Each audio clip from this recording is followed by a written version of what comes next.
It's Beer O'Clock, and this is the Beer O'Clock Show, where every week we review a selected ale and also engage in some light-hearted, beer-related banter. I'm Mark, your friendly beer noob, and joining me, fresh from his schmoozing course at Schmoozington University, is Dr. Schmooze himself, Steve. Hello, Steve. Good evening, Mark. How are you doing? I'm doing very well. How are you?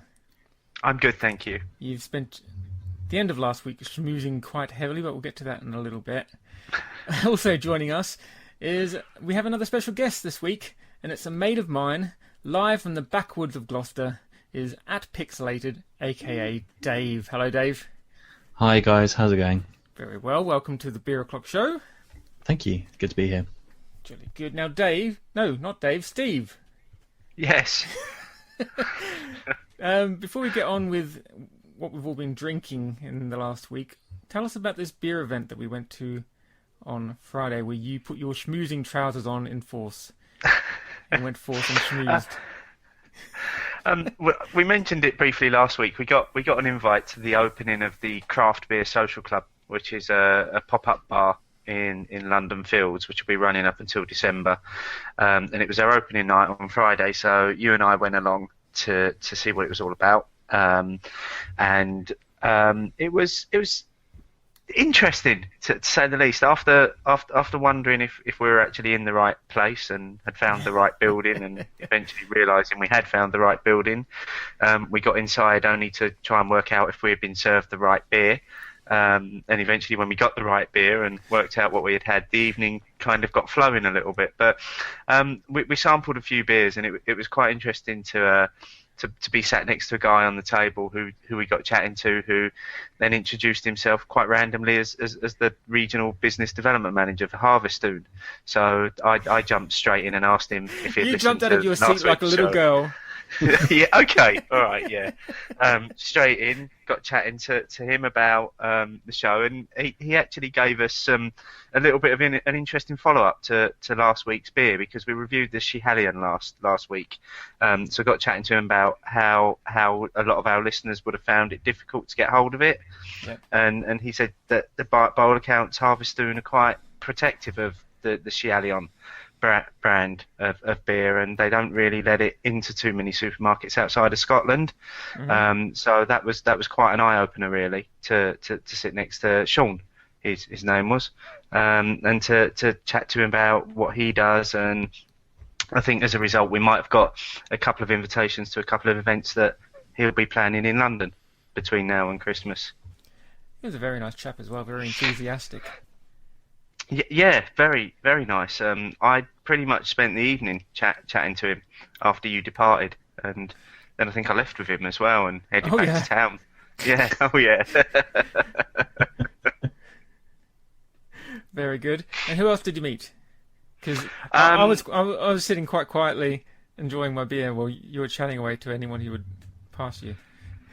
Well, this is a wonderful little story, because But by the time that we really got chatting, the format of the evening, that there are 4 beers available on tap all evening, which you can go back and help yourself to as often as you want. And then throughout the evening, they bring around little samplers of other beers that are part of that evening's selection.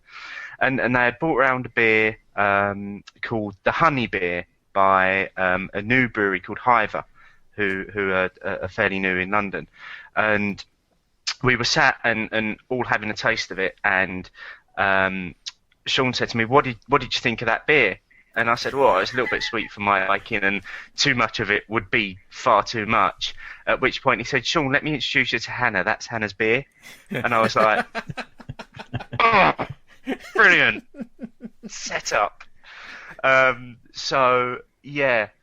Then got chatting to Hannah through the course of the evening, and I think hopefully we'll be featuring one of Hannah's beers on the show at some point, maybe by the way of an apology. Hopefully you redeemed yourself somewhat by the end. Yes. So no, it was just mainly, and then there were the few guys that were sat opposite us on the table whose names I'd probably got but have since forgotten, who were purely beer fans and couldn't really offer us anything, so I didn't really explore that relationship too much. Oh, at least you're honest, mate. Well, yeah, and they were all the way over the other side of the table. It's hard to chat to someone when they're that far away from you. Yeah. There's beers in between, so, Yes. Oh, But there's a full review up on the website There is. now, and that'll be we're going to leave that up there until Christmas for the entirety of the run of the Craft Beer Social Club. So if people do want to see what we thought about our particular evening there and the beers that we were drinking, check it out on the website. And there's also a link to the Craft Beer Social Club's website where you can book tickets for future events. Yeah, and we have an interview with the lovely lady who organised the entire thing, whose name escapes me. What was her name? Justina. She was very nice. And She was very nice. there's an interview with her. She's very passionate about her beer. That's going to be at the end of this episode, so stay tuned.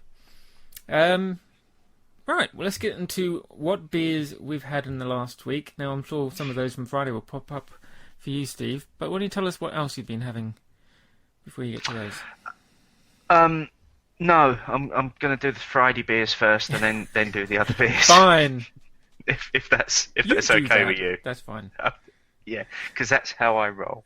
I'm literally just going to go through. Oh no, I've had a ridiculous week of beer. Actually, thinking about it, because it was my birthday on Thursday, so there were lots of birthday beers and all sorts. Oh, did you go to that I'm pub down the road? I did, yeah. Little bit disappointing. They had the Gladness beer on, which is they've done a collaboration with Madness. Okay. They've got this beer called Gladness. What Um, brewery owns that pub again? This is the Growler Nethergate Oh, yeah. Brewery, or the Nethergate Growler. Remember we had that little disagreement when we were out on the tour Growler. a couple of It's weeks called ago. Growler. A few of us. It's Growler Nethergate Growler, same brewery. But anyway, yeah, they've done a collaboration with Madness called Gladness, and it's like a lager that doesn't realise it's an ale, or an ale that doesn't realise it's a lager. But anyway, I had a pint of it, and it had it was very foggy, and it had sediment floating in it, which is unusual for a cask beer. I still drank it. I don't think it was right, but I then got into a Twitter conversation with their sales manager later on that evening, and she said, no, that was absolutely wrong. It shouldn't have been like that. So she's going to get in touch with the pub and get that sorted. But I went there, had a few of the growler beers that I haven't had before. They're pretty much standard pub cask beer affairs. In terms of beers, sort of standout beers over the last week, there was the one that we had on Friday, which was the Wolf's Coat Black Sour, which Yes. I kept going in for. That was nice. The Buxton beer. That was really I really wasn't sure nice. of that when you said have this because it's a black beer, and I thought it was going to be another one of these portery type ones. But that was nice. It was most enjoyable.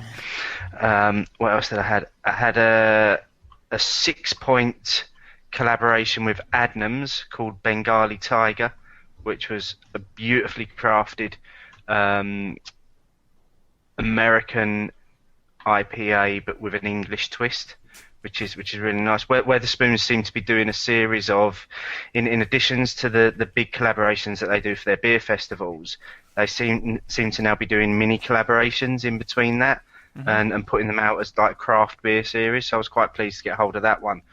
I'm trying to think what else I did. I did the Fine and Wild cucumber, cool as a cucumber beer on Saturday. And It was awful. It was quite simply the worst thing I've ever tasted. It was a 750ml bottle. At least 700ml got poured down the sink. It was disgusting. nice one. Not a good beer. So those Isn't were that the one probably. that Doody warned you about? Doody did warn me about it, but I didn't listen to Doody because it was there and I was going to drink it. But there's been a lot of beer this week. If people really want to see all the beers I've drunk this week, go and have a look on Untapped. I think I've jumped up from. I think at the beginning of this time last week, I was at about 430 unique check-ins, and I'm up at about 464 now. So there was a lot this week. Birthday week. Birthday week, yeah. Birthday week beers. And then there was a whole host of others which are all to do with the Sainsburys Great British Beer Hunt, which I'm kind of holding back until we do the beer tonight, because it's all about that. Dave, before we get into what beers you've had in the last week, why don't you tell us what kind of beers you like generally? It's normally the question I ask our guests. Yeah, no worries. I would say I'm probably a fan of hoppy IPAs. You are. Yeah, I think everybody that likes craft beer these days is a big fan of hoppy IPAs, to be honest. But I'm a big fan of stuff like the Williams Brothers Hipsway I had recently, which was really nice. I like the Goose Island IPA is really good.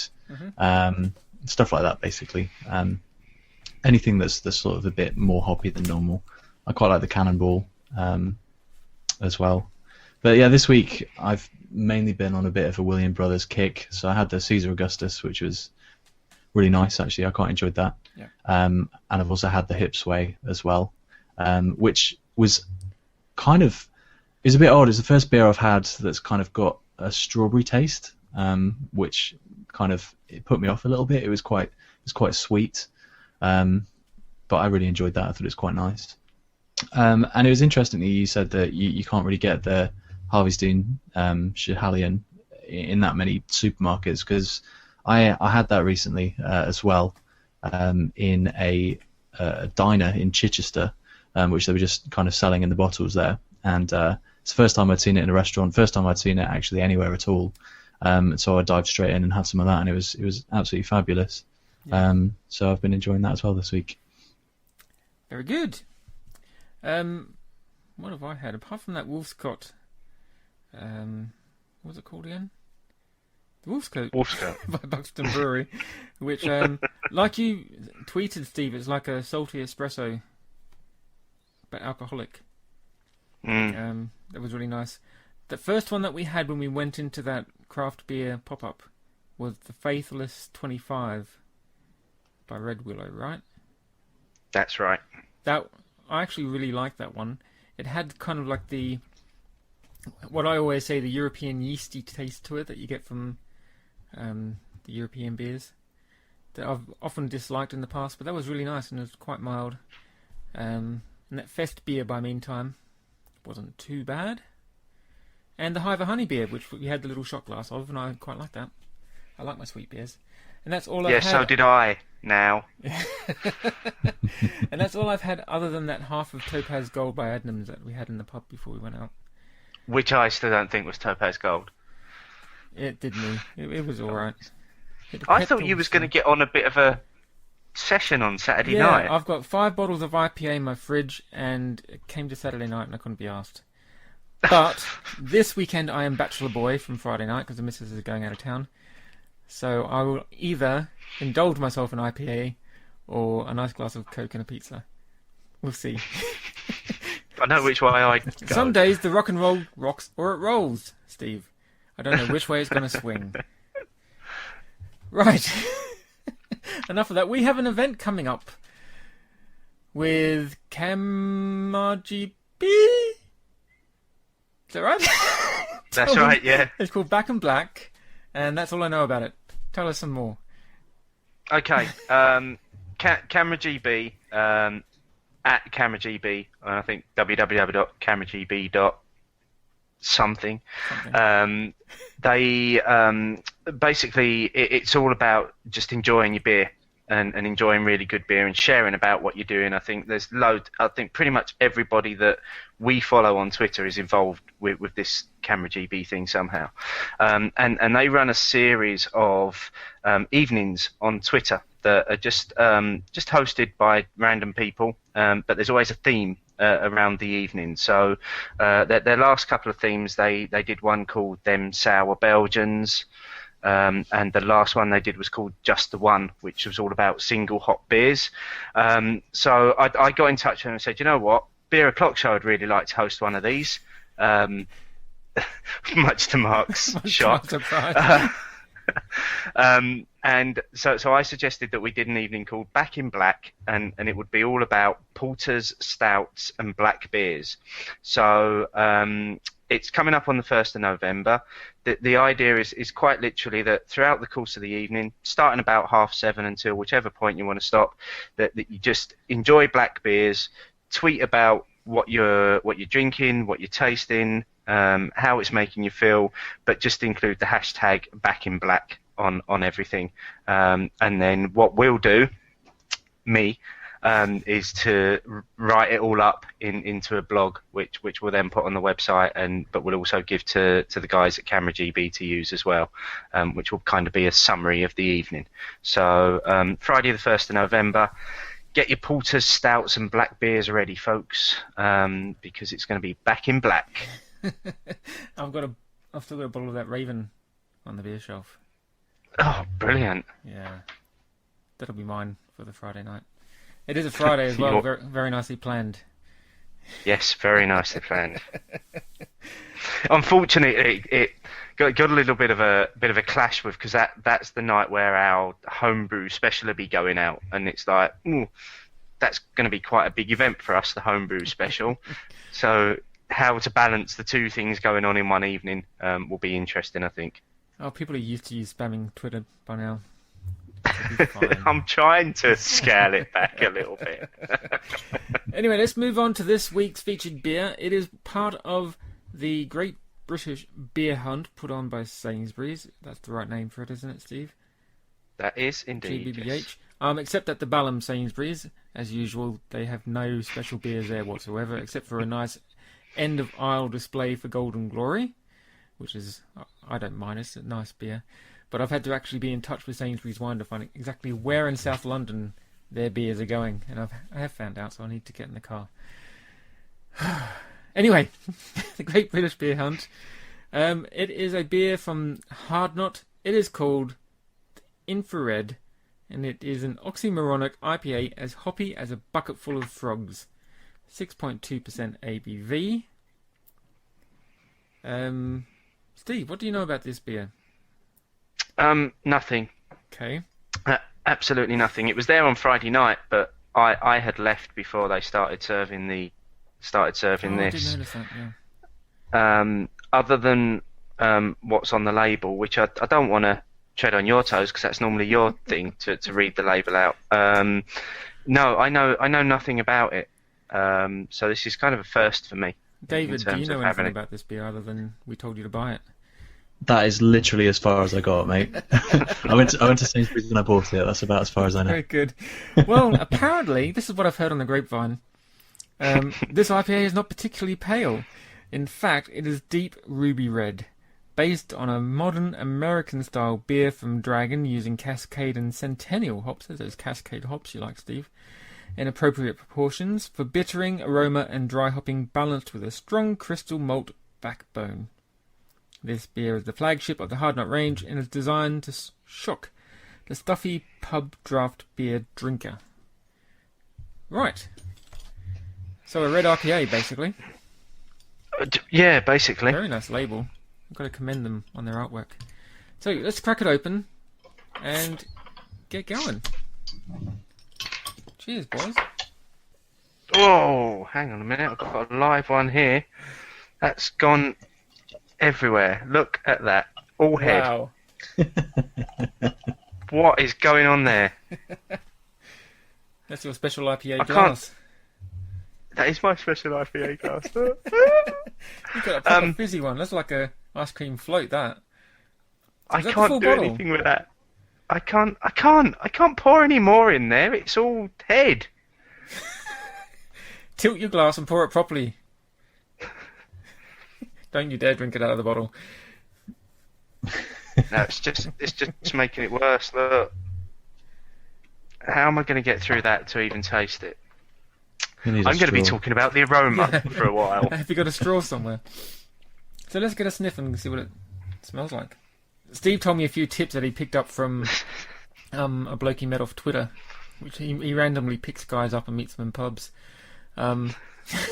He gave him some tasting notes, and one of them was when you smell a beer to smell it one nostril at a time by holding the other nostril closed. Because apparently you smell different things in different nostrils. So now we look like twats. Sniffing beer like cocaine. So we're trying to huff the beer. You know what it smells like to me? It smells like fruit salad sweets you used to get when you were a kid. You know, you used to get in a packet with blackjacks. That's a great shout. That is bang on. I've got no idea what That'll you're be lost talking on about. Marco because he won't have a clue what we're going on about there. Fruit salad sweets. It does, yeah.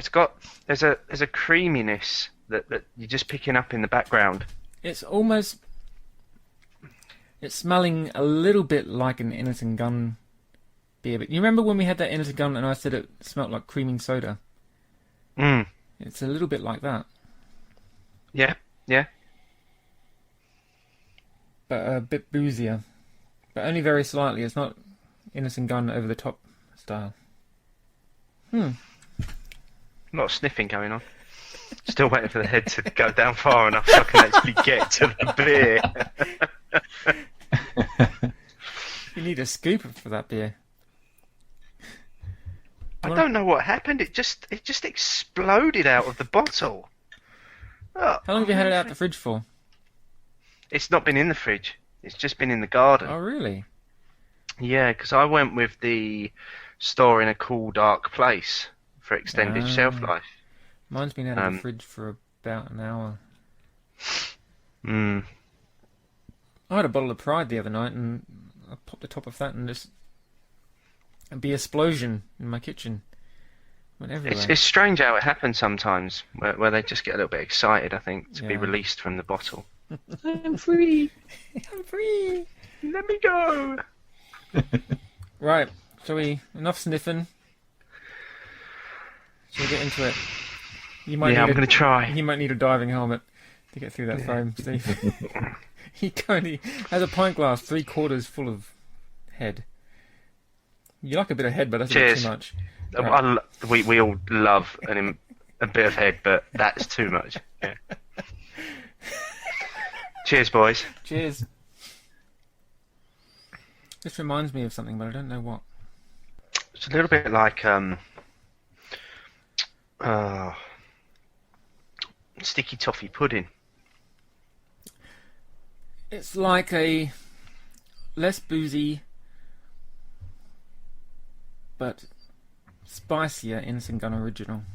It feels a bit richer than that to me as well. It's nice. It does remind me of that too, but it's very rich. It's like a big, I don't know. It's like you're eating velvet sheets. It's kind of weird.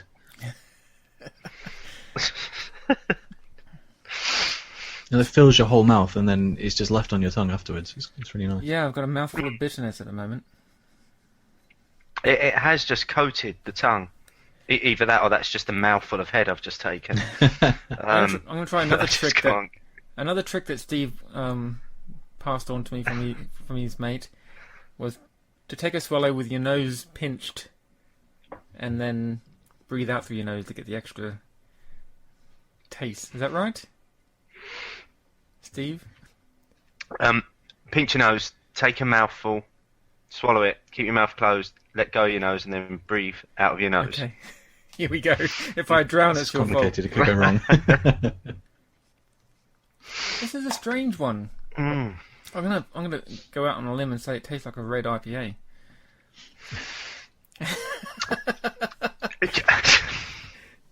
What does red taste like? I don't know. It tastes like a red beer.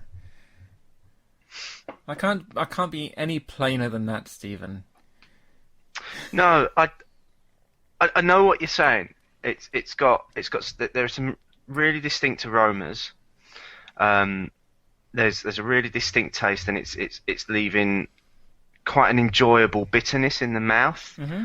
But there's nothing that's immediately leaping out at me saying, "Here's some flavour.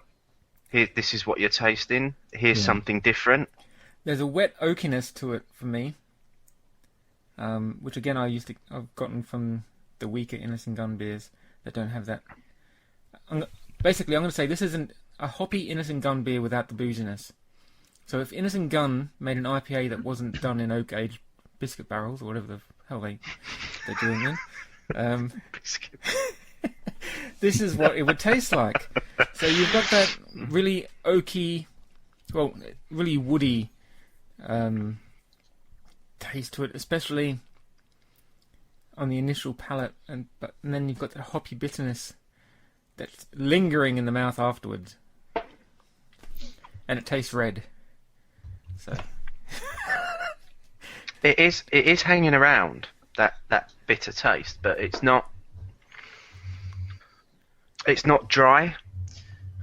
It kind It's of not almost, leaving like. it's like when you eat a really sort of dark chocolate. It's that kind of feel on the back of my tongue and my throat. Mm-hmm. Yeah. Yeah. Do you remember when I brought up the rum and raisin way back in one of our innocent? I'm going to keep going back to Innocent Gun, but that Innocent Gun review with the rum and raisin. It's kind of like That was but without the rum. So it's like a fruit and nut chocolate, fruit and nut dark chocolate.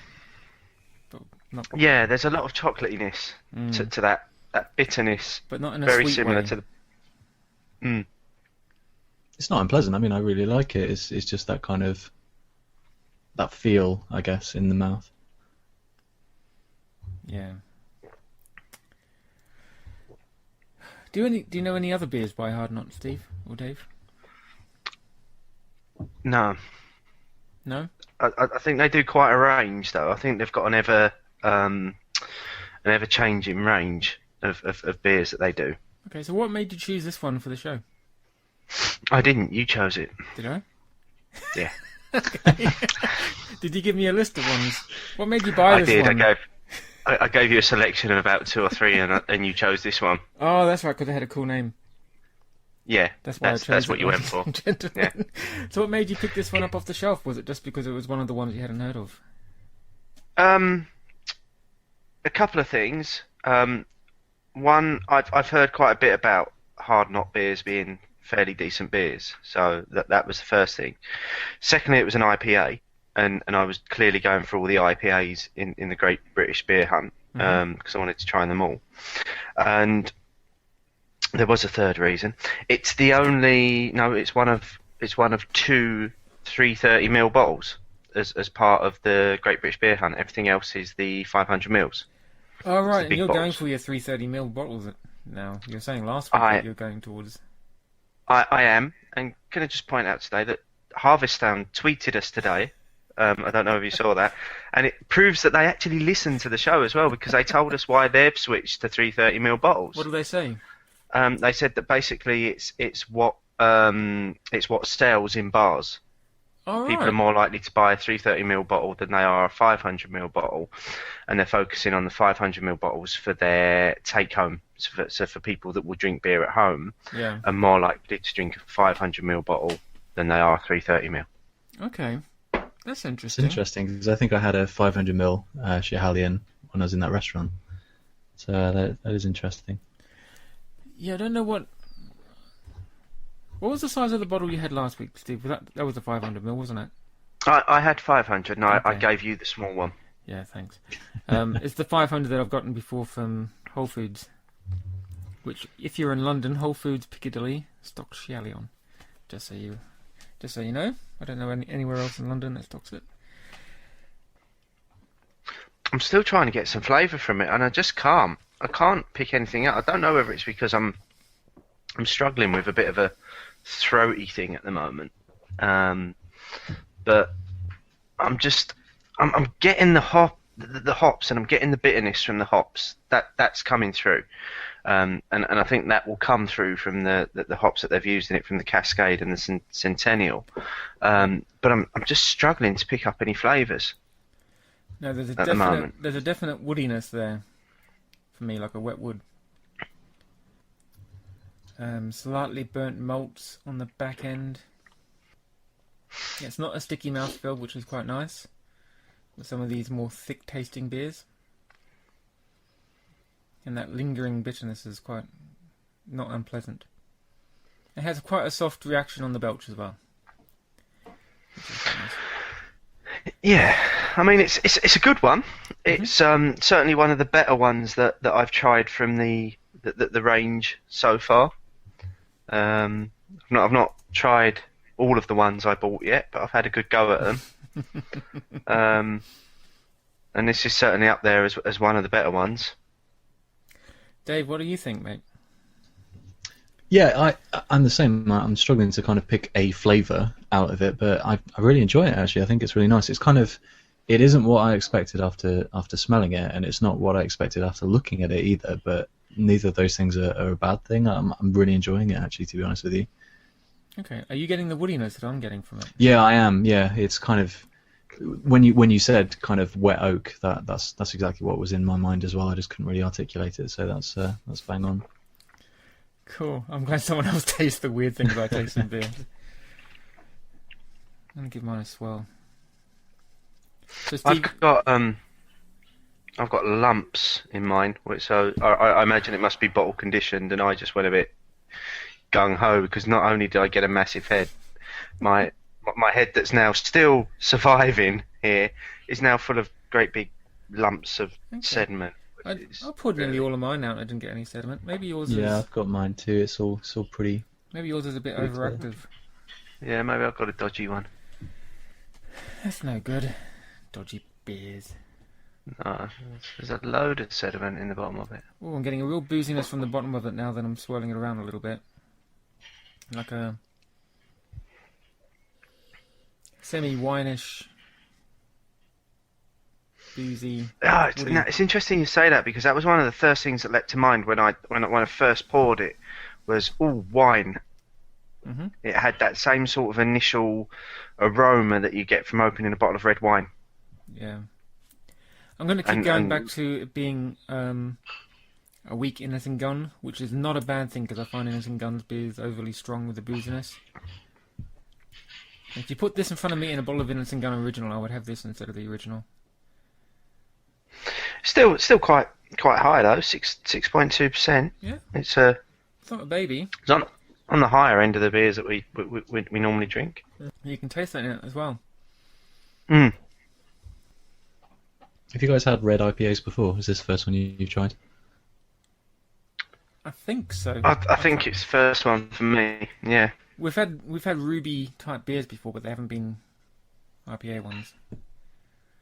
Have they? I mean, obviously the Innocent Guns are all kind of reddish, but they're not excessively hopped, are they? Steve, I'm asking you. No. I shook my head, and then I realised that doesn't work really on work an audio show. No, sorry. Right, mine's done. That was not a bad beer. I'm going to tap mine in while you guys finish. I'm still drinking foam.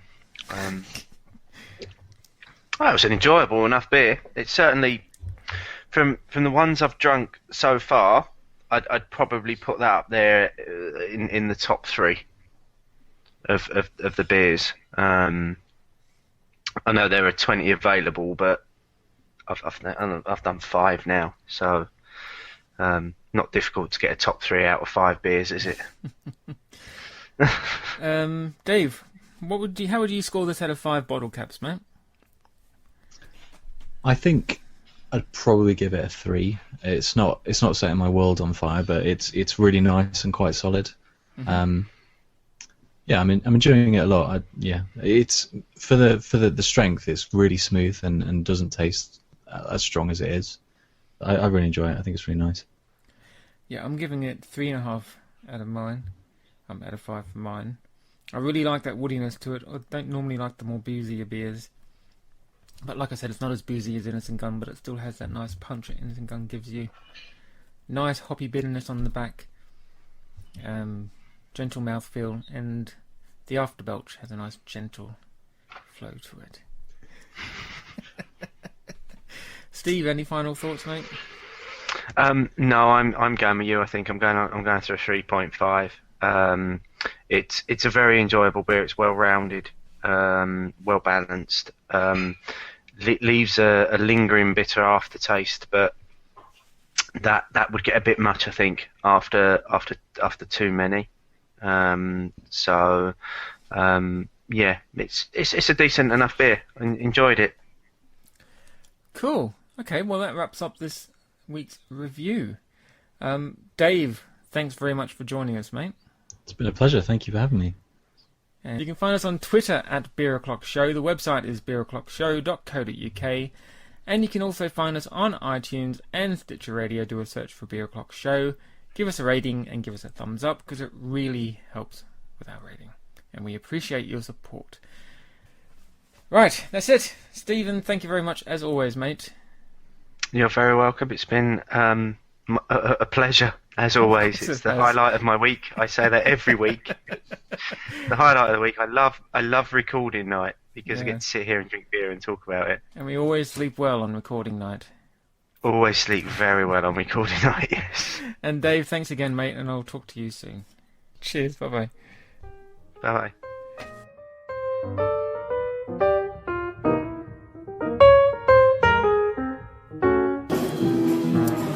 Good evening, it's Beer O'Clock, and we're here at the opening of the Craft Beer Social Club in London Fields. And I'm lucky enough to be with the founder of the Craft Beer Social Club, Justina. Justina, how are you doing? I'm very well, thank you. Good. And how do you feel this evening's going? It's great. We've got a really good atmosphere. Some people are dancing away like country barn in deep South America. It's a lot of fun. Excellent. So tell us a little bit about the Craft Beer Social Club. What's it all about? We're really about trying to encourage people to drink British beer. So the reason I did this is because I feel that in this country we don't really celebrate beer in the way that we should. If you think about countries like Germany and Belgium, they seem to be much more serious about their beer, and we just drink it, which I'm not opposed to us drinking it. Don't have a problem with that, but I really would like us to appreciate some of the talent that goes into making our beer. So I'm just trying to get the beers out to people and get them to understand that we actually have an amazing heritage and amazing beers in this country. Okay, and you're here for 3 months, I believe. So Yes. what can we expect over the next 3 months from the beers that you're going to have on offer?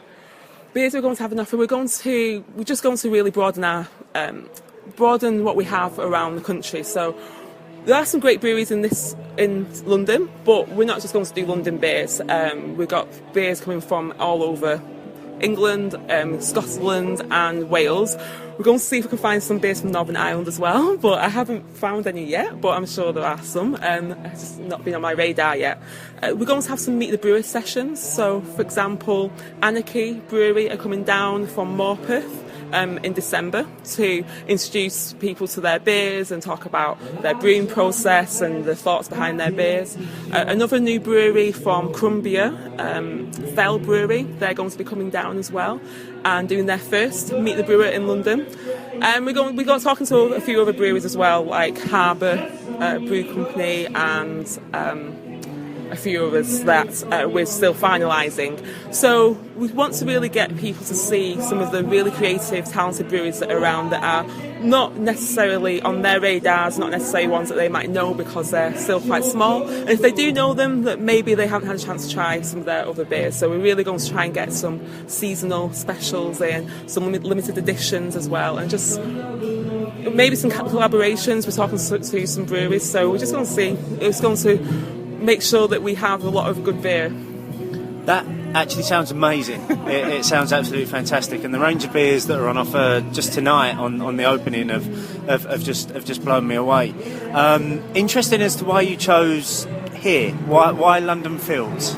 Well, it's there is a reason and there isn't a reason. So one thing is that we do a lot of our events in East London anyway, so it tends to be where we gravitate towards. But London Fields has got a lot of passion for brewing. East London in general, literally, if you blink, then you miss a new brewery opening at the moment. There are so many in East London. So we've got London Fields around the corner, you have 5 Points Brewery, you have Pressure Drop, you've got Hackney Brewery that's not too far away, you've got the guys at Beaverstown, there's so many breweries in this area. So we feel that this is a really vibrant place to celebrate beer, and there's a lot going on with it. And a part of the reason is not even to do with all that. A part of the reason because we found this great venue that happens to be in London Fields. So it's a combination of those things that we're looking for somewhere, an area that would understand and wants to be involved with the British beer scene, but also we want to also find a venue that would support what we're doing in terms of providing the right atmosphere and giving us the right tone and environment for our events. Okay, all those breweries that you mentioned, they're all great breweries. Are they all bought into what you're doing here? Are they all going to be supplying beer over the next few months? Yeah, some of them. We are talking to 5 Points Brewery, so they're going to be doing some stuff with us. Beavertown, not quite in London Fields, but they've got dropped off some beer to us tonight, so we'll be doing some stuff with them. We've worked with them before in the past anyway. And what else did I say? Yeah, we'll definitely be doing some work with a few of those breweries over the next few months. They're just around the corner, so it'd be rude not to, really. Okay. That just sounds fantastic. So just tell our listeners how, if they want to come along to one of the evenings here, how do they go about finding out what's going on, booking their tickets? How do people get involved? So it's really simple. Just visit the Craft Beer Social Club website, which is www.thecraftbeersocialclub.co.uk, and book a table. So we recommend booking because we are getting quite busy on a lot of nights, and then if you book, then you guarantee a seat. And that's it. It's free to book. Then you turn up, enjoy the beers. Okay, fantastic. And final question, and we ask this to everybody that we interview. Please don't say what is your favourite beer. It's a variation on that question. It's what is your desert island beer? If you had to be stuck on a desert island with one beer for the rest of your life, what would it be? Can I? Gets everyone every time, that one. Is it a case? Can I have a mixed case? Go for a mixed case then. Go on. A mixed case. They've parachuted it in for you. Well, the thing, it's the same as asking for favourites. The thing is, I'm a Libra. I can't do favourites, so I'd have to have lots of different beers. I probably could. What's your favourite style? Maybe style's easier. Okay. If you can only drink one style for the rest of your life, what would it be? One style for the rest of my life would probably be IPAs. Okay. I do like IPAs. I know IPAs are all very in at the moment. I've always liked IPAs, but they shouldn't necessarily be like kind of big, brash, bold, and just loads of hops dumped in. I like those as well, but I like ones that are really balanced and carefully considered, and all the right elements created with skill and care. So not just big hops IPAs, but I suppose IPA would probably be the one that I'd be quite happy, especially if it's quite a nice strong one, because if I'm on a desert island, then I'll need to have something to keep me feeling happy. Yeah. Give me that nice little buzz, so it'd have to be quite a strong IPA. Okay. Brilliant. Well, thank you very much for your time this evening, and thanks for the invite down to the opening tonight. Let's not stand outside any longer. Let's get back inside and listen to the music. Thank you very much. Thank you. Thanks, Steve.